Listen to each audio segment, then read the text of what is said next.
Merci.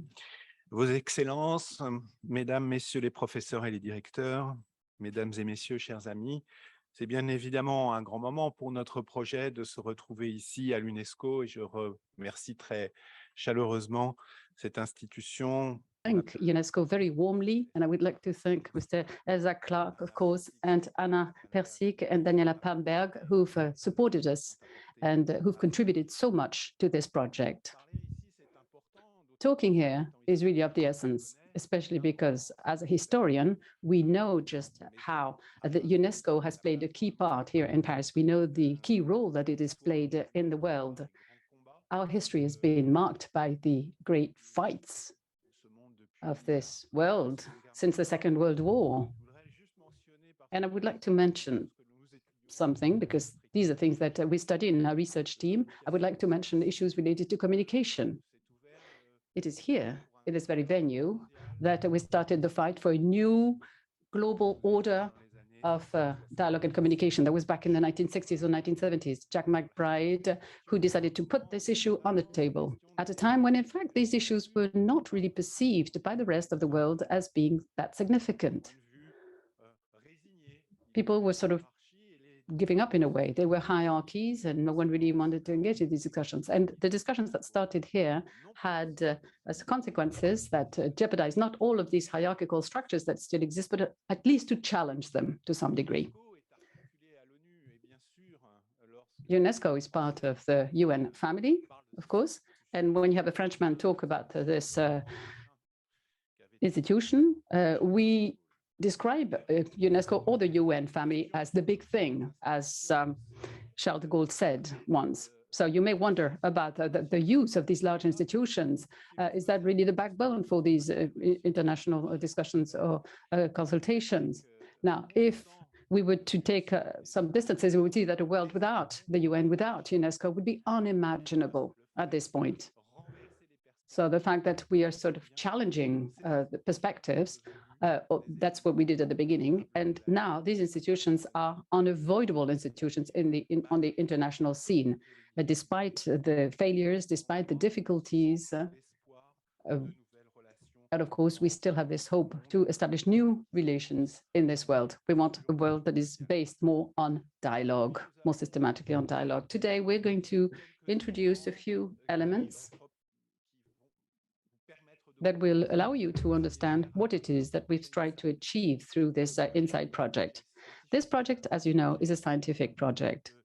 The aim of this project was to develop further knowledge.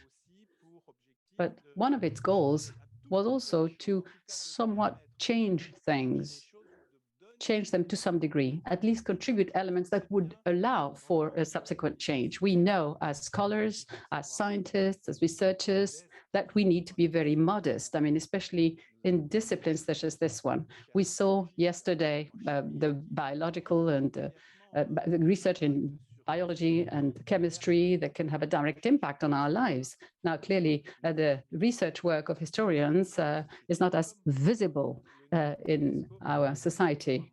But imagine, it's like UNESCO or the UN. You can't do without, right? You can't do without historians either, because if we didn't have historians, we couldn't think about our past in the same way. So thinking about our past has to be organized. And we, of course, has to establish a link between the past and the present. In France, we talk about the history of the present time. This is an expression that is specific to French historiography. What it means is that history should not be limited or restricted to a reference back in the past. It has a contribution to make to the present day. And in fact, it's part of the operational discussion.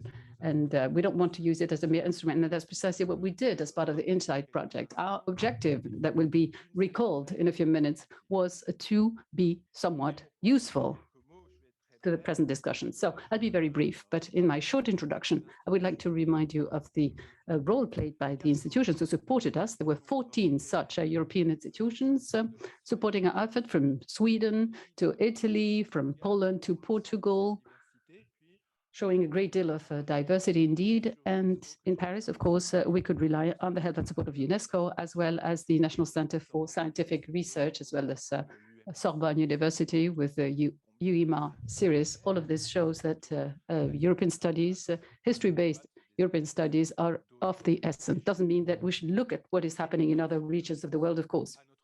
And also let us think about the financing, the funding of this project. If we could do all this work, it is thanks to the European Commission and thanks to the Horizon 2020 fund that gave us the means to work in the long term. So we could take our time because of this funding. And this was very generous indeed and contributed to fulfilling our goals. Today, the time has come for some kind of transmission. During our project, we had established very good quality relations between InsSciDE and the two other H2020 projects. So we will now have an alliance between the three projects. So we are transmitting or handing over responsibilities and initiatives to the other structures. I would like to now conclude my introduction by using an expression that was used by Mr. Ezra Clark just a few minutes ago. We are in an institution which is an embodiment of science diplomacy. An embodiment, I think that's a beautiful expression and a very fitting one. The international community that we wish to establish is an international community where science is not going to do away with, tug of power, but we will live in a world where reason in the sense of the word in the 18th century, will play a greater role. Thank you.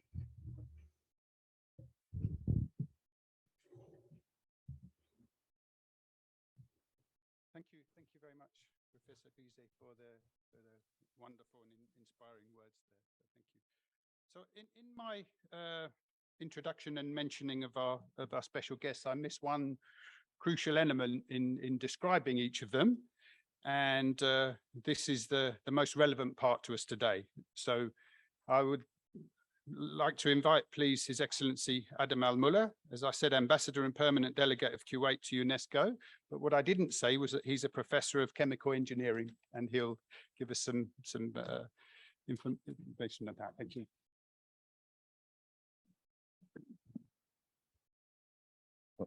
Well, good morning, everyone.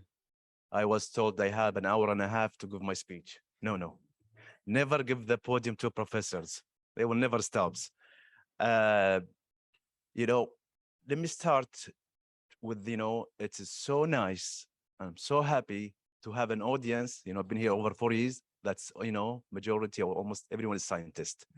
I'm used to, diplomats. I have our ambassador of, Italy. But really, I really miss the scientific community and scientists, and to have an open discussion.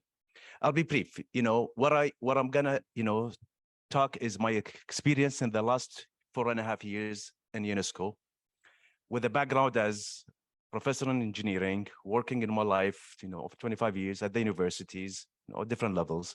Then all of a sudden told me, you have to come to UNESCO. It was a place where all intellectuals, okay.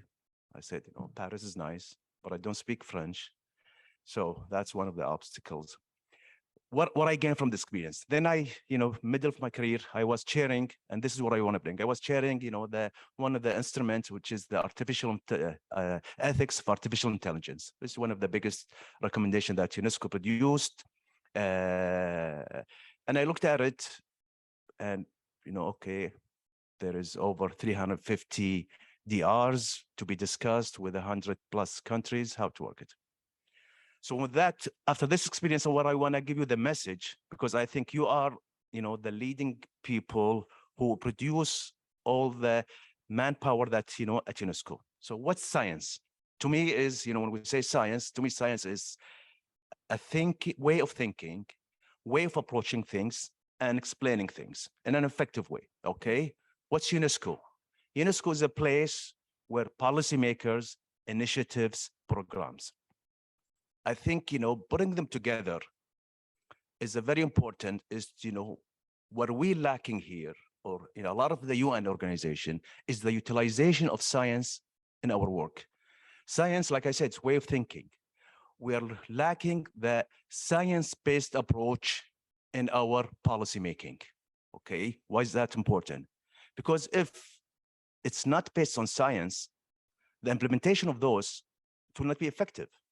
It has to be a clear outcome, timeline, index, impact. When I say all these things, we see, the policymakers, they mention all these things, but okay, how we implement it on the ground is what science comes.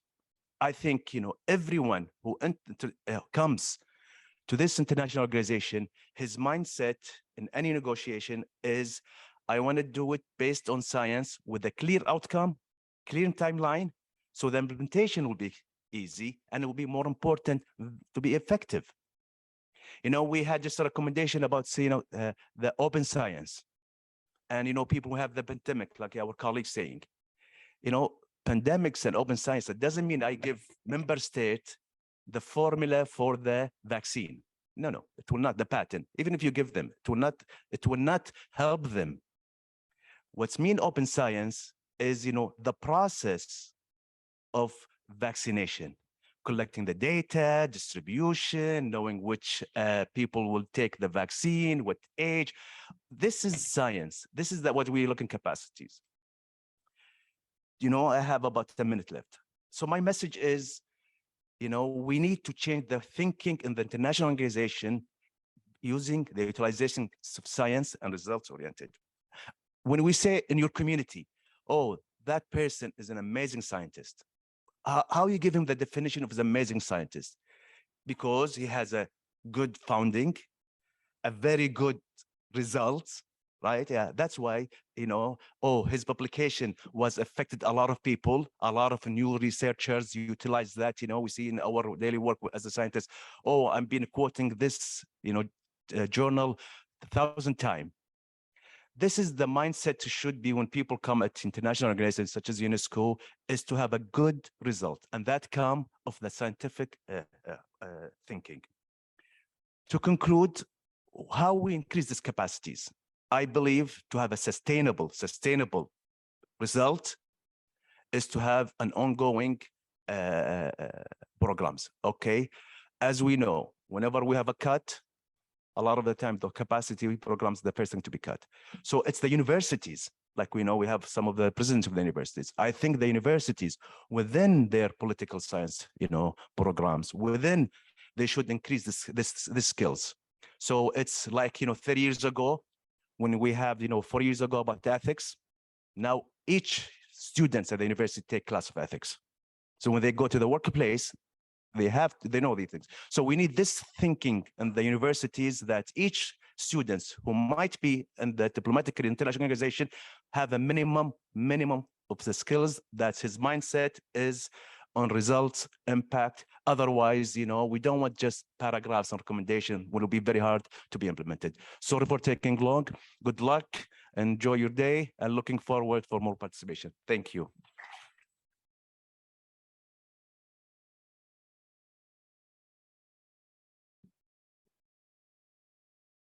Thank you very much, Ambassador, for those inspiring words. Thank you very much. Experiences. So again, similarly, when introducing our next ambassador, I missed out the important aspect why she's here with us today. And of course, that's because she is a professor of pediatric dentistry. So can I please ask you to join me in welcoming to the stage Her Excellency Ramata Bakayoko, the permanent delegate to Côte d'Ivoire and ambassador. Ambassador, you can floor.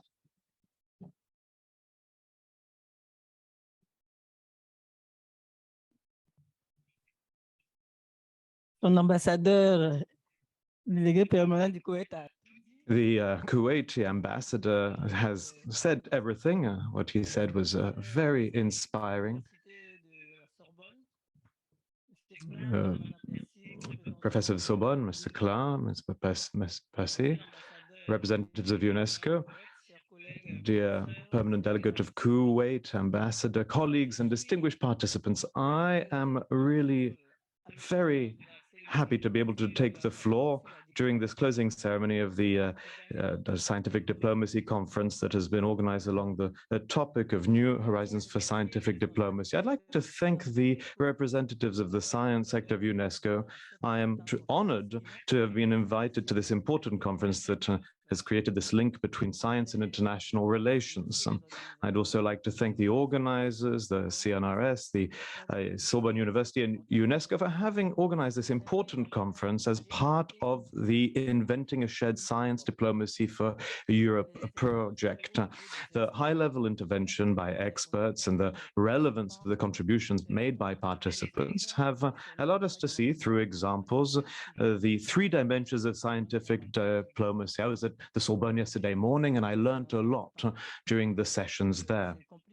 I understood that science for diplomacy calls for the use of sciences in order to move forward diplomatic goals, in order to improve relations, for example, between countries that are in conflict, thanks to academics' work. Said otherwise, science has the power to bring together and to bring countries and people together. Science can use dialogue and sharing knowledge in order to strengthen and pacify international relations. There's also diplomacy for science, which is the use of diplomatic action to move scientific and technological progress forward. The role of diplomats is essential in order to create scientific cooperation agreements and to facilitate mobility, to create technological platforms, and Africa, of all places, needs this very much. There's also science within diplomacy, which is the direct involvement of science and scientific actors in diplomatic processes. Scientific expertise is a real assistance in diplomatic decisions. It can shed light and direct international negotiations in order to meet the planetary challenges such as climate change, biodiversity, pandemics, food security, migrations, peace in the world. And I think that thanks to COVID-19, I think we've understood the greater role of scientists and their value. For example, in Côte d'Ivoire, we set up a scientific council which has been working with the president of the country and with the Security Council in Côte d'Ivoire, and with the different ministers that are dealing with issues related to health. So I think it's important to use science to be able to meet these challenges. We've seen that food security is another issue because of the Ukraine war. It's really impacted Africa, and there's problems with famine. There's also issues with migration, and of course, peace in the world. This conference has taught us about the InsSciDE project, EU project, which is centered on developing a shared scientific diplomacy throughout Europe by sharing international interdisciplinary research. The CNRS pilot project, also piloted by the Sorbonne University, aim to create an inclusive and innovative dialogue by highlighting the contribution of science academies and scientific networks in global challenges. We've also had the opportunity for UNESCO, and this is something that has been said, that UNESCO is the embodiment of a science diplomacy, that UNESCO can share its experience in science diplomacy.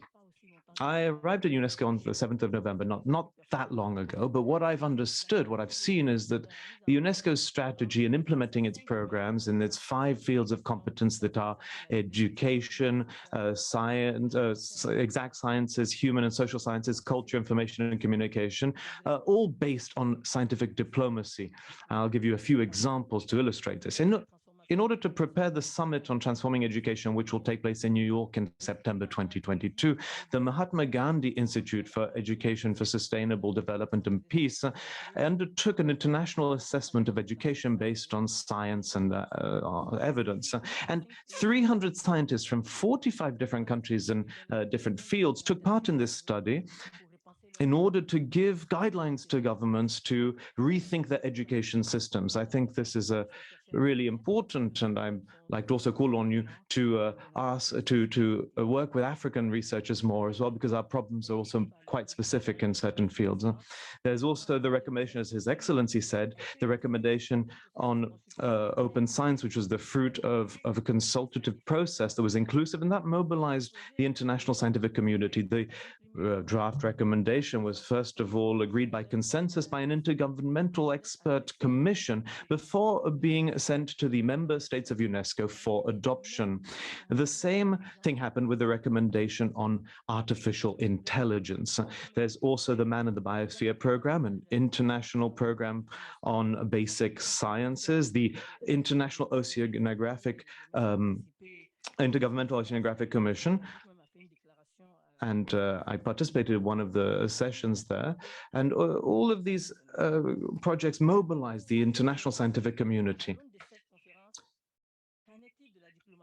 At the time of this conference, what is the situation of science diplomacy in Africa? So even though the word itself is rarely used, scientific diplomacy does exist in Africa, and there are different programs and structures. The African and Malagasy Council for Higher Education, the CAMES, was created in 1968 in Niamey in Niger by heads of state, and it's an intergovernmental organization that put science diplomacy at the heart of its mission by fostering integration at sub-regional level of higher education systems and scientific research. It's important to harmonize the different research and scientific systems, and this has been done in order to install permanent cultural and scientific cooperation between the member states.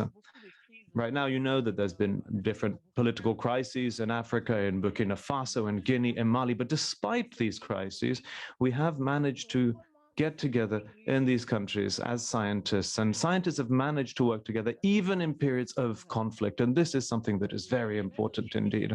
The same goals are followed by the interstate schools in fields of architecture, veterinary medicine, engineering, water engineering, environment and management, and so on and so forth. Institutes and research centers, as well as academies, are also called upon at national and regional level to provide expertise to set up public policies. Africa is creating the continental free trade area at present, and there have been technical committees set up where scientists and researchers are called on in order to help create this continental free trade area. This is something that's also quite significant. All African countries that are members of ECOWAS have developed science, technology, and innovation policies and established numerous cooperation treaties in the field of science at regional and international level that allow the creation of research infrastructure and scientific and technological platforms. But there are financing issues, of course, and if we could not cooperate together, we wouldn't be able to create these platforms. I was the president of university in Côte d'Ivoire, and we managed to create a computing center, which is the second in that part of Africa.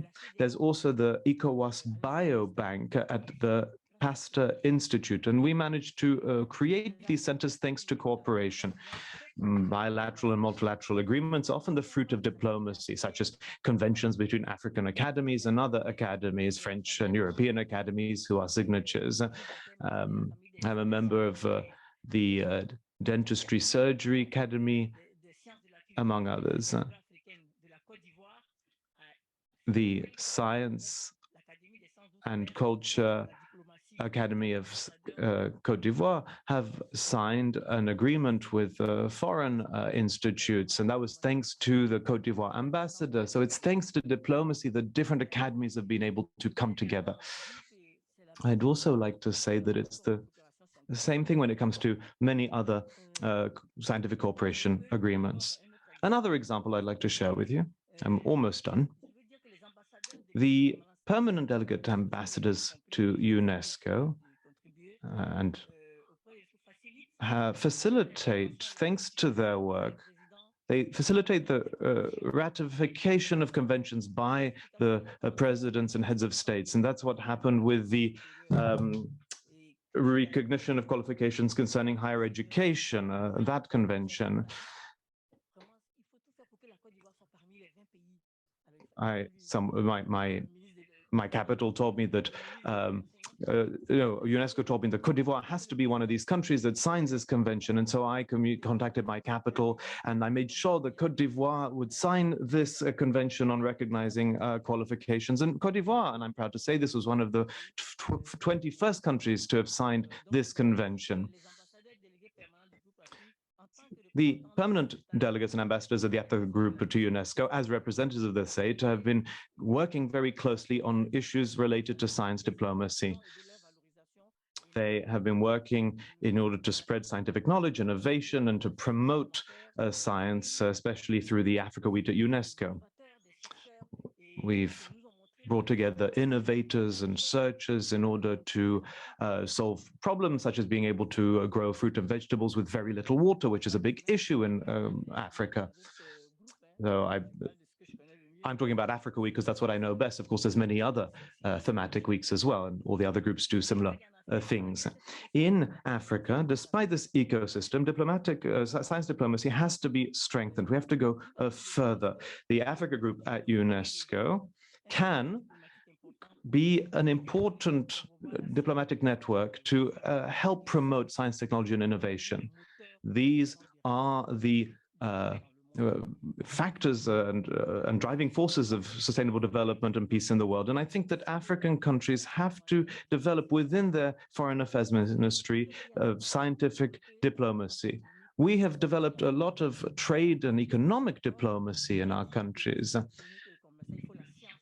But you can't have economy and trade without science and innovation. So I believe, and what I'd like to say is this conference has really shown me the need to play this role, to raise awareness among our countries, in my country, about the needs of scientific cooperation and scientific diplomacy, and to work on this in the different foreign ministries.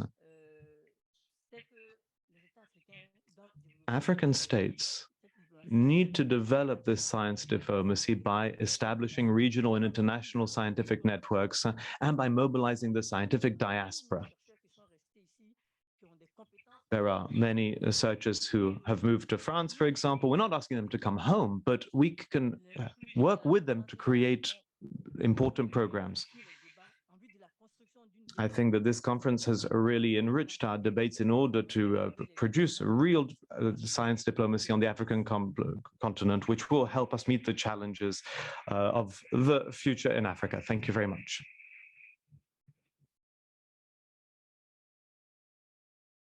Thank you very much, Ambassador, for that great intervention, for your insights and experiences and your work. That was very, very interesting, intriguing to us all. So thank you very much. This brings us to the end of the introductory session. So before closing, if I just ask you to join me in thanking very much our two ambassadors for their very interesting input. Thank you.